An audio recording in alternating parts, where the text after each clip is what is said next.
चलित निर्वाचन में बीजेपी स्पष्ट बहुमत पाई ओडिशा रे प्रथम थर पर सरकार गढ़ा जाउछि।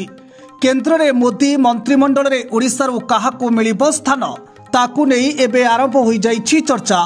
कहुछि केंद्र मंत्रिमंडल में एथर ओडिशा को अधिक प्राधान्य मिल पारे, कारण ओडिशा रे प्रथम थर पर विधानसभा और लोकसभा रे श्रेष्ठ प्रदर्शन करिछि बीजेपी। सांसद मानक मध्यरु अति कम रे 3 जन को मंत्रिमंडल में एथर स्थान मिलिबार संभावना रही। 20 जन सांसद मानक मध्यरु 10 जन सांसद पूर्वरु एकाधिक बार लोकसभा रे प्रतिनिधित्व कर सारी।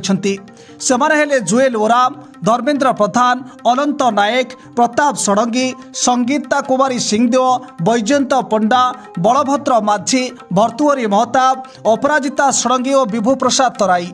एथर किंतु एमानक मध्यरु जुएल ओराम, बैजयंत पंडा, धर्मेंद्र प्रधान और अपराजिता षडंगी ना आगरे रही।